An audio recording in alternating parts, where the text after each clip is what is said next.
4.5 years had passed since we merged our services and moved into the Family Life Center. But at last the day had arrived for us to break ground for the new worship facility.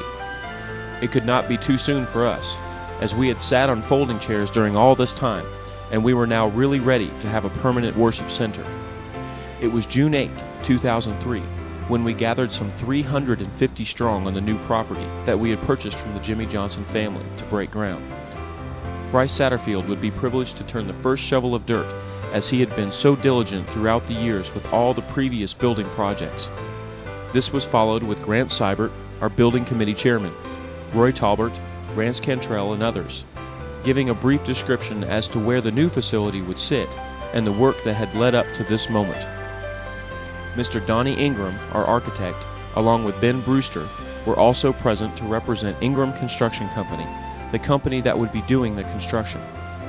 Also participating in the groundbreaking ceremonies was Nathan Johnson, a direct descendant of Mr. John Lewis Elder, the man who donated the original piece of land for the building of the first church building.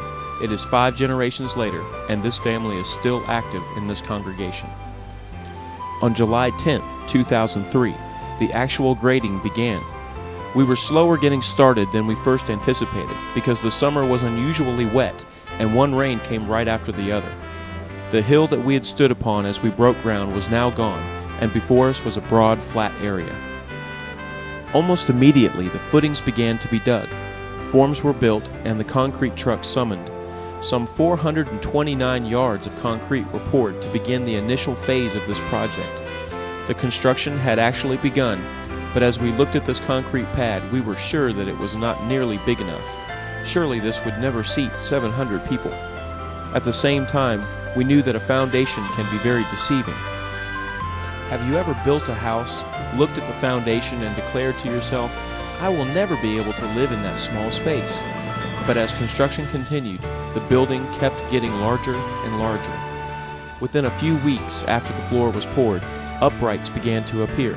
The laminated wooden beams were delivered and set into place, and we began to see the actual size of the auditorium. Ceiling joists were placed between the wooden beams, decking went on to form the roof, and the walls began to be enclosed. Now it really looked big. The countdown had begun. In less than a year, we were going to be worshiping in a sanctuary, and Sunday after Sunday we watched as this magnificent structure began to take shape.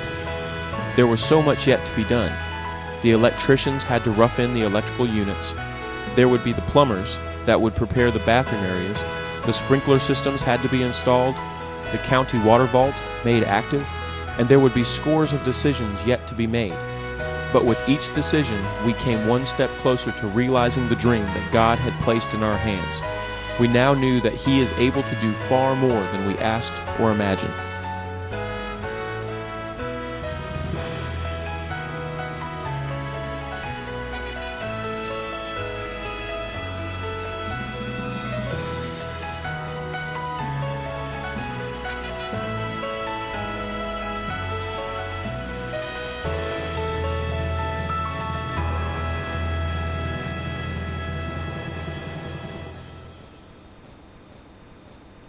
In the summer of 2000, we began a campaign to raise at least $1 million before we would have to borrow any money. That dream came true on January 8, 2004, when we saw that goal exceeded. The thermometer stood at $1,020,183.22, and it was a day of great rejoicing. One of the early developments was the pouring of the curbs and the gutters, and that was filled in with the gravel base. This was a tremendous help as it got the workers out of the mud. The formation of the parking lot made the structure now look even larger. Windows began to be set in the walls, shingles began to appear on the roof, and inside, the rough-in work was underway. We were determined that this building would be dedicated to God, so before the shingles were installed, the word grace was written over the entire roof structure to remind us that we would worship under the grace of God. By now, this facility became the center of attention in the community.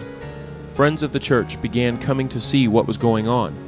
Area ministers were interested in the project, and people were asking questions about when we were going to be getting into this new building. Excitement continued to grow when our steeple was delivered. It really looked big lying on the ground, and we wondered how it would ever set on the roof. But huge cranes arrived, and at the proper moment, each piece was raised and set in place, making a spire that could be seen from miles away. The steeple is a unique feature to every church. It is a symbol that is pointing upward toward God, reminding us that it is from Him that we owe our lives. There was no better way that we could cap off our building than with a steeple to remind us of the glory of God.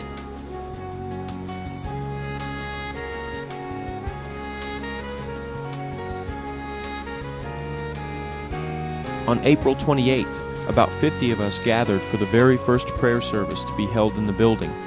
Although the walls were not yet painted, we had reached the place where we wanted prayer to fill their walls. Individuals came from every age group and wrote scriptures upon the floor. It was fascinating to see all the different scriptures that were written. At the pulpit was written, "Preach the word." In the nursery was, "Blessed are the little children, and forbid them not to come unto me." In the Sunday school room was written, "Study to show thyself approved unto God." And in the choir was written the 150th Psalm. Now covered by grace, filled with prayer, and walking upon the very words of God, we prepared ourselves to keep God in the forefronts of all we did and do. At last the day had come when the building was almost complete. The brickwork was finished, the painting was done, the carpet was installed, and all we lacked was the sound system being installed, as well as the pews. July 11 was the day that we set for the first service.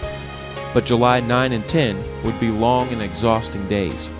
Men and women came early and stayed late. There was carpet to be vacuumed, windows to be washed, chairs and tables to be placed in classrooms, furniture to be delivered, floral accents to be made, and dozens of other jobs to be completed. Some would stay as late as 2 in the morning, just to be sure that we were ready for the first day. But what a wonderful day July 11th was. Grading had begun on July 10th, 2003, and the first service was held on July 11th, 2004. We began in the Family Life Center, where we took the time to look back at the history of this congregation, and then we walked together to the first service. The flags were raised, the pledges were said, and Donnie Ingram presented the keys to the building to Todd Corbett, now building chairman succeeding Grant Seibert. The building was unlocked, and 670 people entered for worship. We now knew that He is able to do far more than we asked or imagined. To God be the glory, great things He has done.